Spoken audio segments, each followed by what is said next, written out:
Hello guys, இந்த வீடியோவில் நம்ம பைத்தானோட டப்பிள் பற்றி தான் பார்க்க போகிறோம். டப்பிள் வந்து ஒரு கலெக்ஷன் டேட்டா டைப்.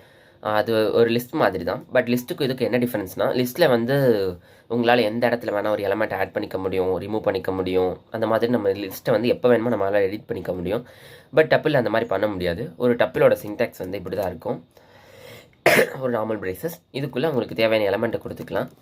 இதை நீங்கள் எடிட் பண்ண முடியாது. த்ரூ அவுட் த ப்ரோக்ராம் இது அப்படியே தான் இருக்கும். உங்களுக்கு வேணால் இந்த டப்பில் ஓவராலாக டெலிட் பண்ணிக்கலாம். டெல் ஃபங்க்ஷன் யூஸ் பண்ணி டெல் ஆஃப் ஏ கொடுத்தீங்கன்னா இந்த டப்பிள் ஃபுல்லாக டெலிட் ஆகிடும்.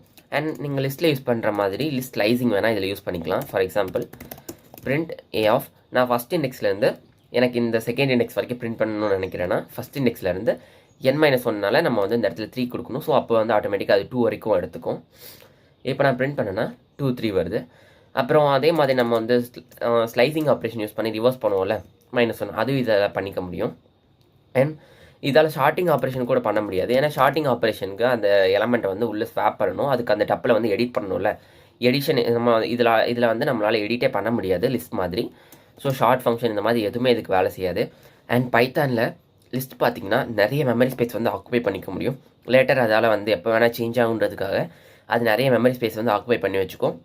பட் டப்பிள் வந்து அது கொடுத்துருக்க மெமரி ஸ்பேஸ், இப்போ நம்ம வந்து இந்த 4 இன்டிஜர் க்ரியேட் பண்ணியிருக்கோன்னா அதுக்கு மட்டும்தான் மெமரி ஸ்பேஸ் வந்து ஆக்குபை பண்ணி வைக்கும். ஸோ டப்பிள் வந்து மெமரி எஃபிஷியன்ட். உங்களுக்கு இந்த ஃபிக்ஸ்டு சைஸ் ஆஃப் அரே மட்டும்தான் அந்த ப்ரோக்ராம் ஃபுல்லாக இருக்க போகுதுன்னா நீங்கள் டப்பிள் யூஸ் பண்ணலாம். மெமரி வந்து எஃபிஷியண்ட்டாக அது யூஸ் பண்ணிக்கும். அதே இது உங்களுக்கு ப்ரோக்ராமில் நிறைய இடத்துல வந்து எனக்கு இந்த லிஸ்ட் வந்து இந்த அரே வந்து சேஞ்ச் ஆகிட்டே இருக்க போகுது அப்படின்னா நீங்கள் வந்து லிஸ்ட் யூஸ் பண்ணலாம். ஸோ இந்த இன்ஃபர்மேஷன் உங்களுக்கு பிடிச்சிருந்தா லைக் பண்ணுங்கள், ஷேர் பண்ணுங்கள், சப்ஸ்கிரைப் பண்ணுங்கள். தேங்க்யூ.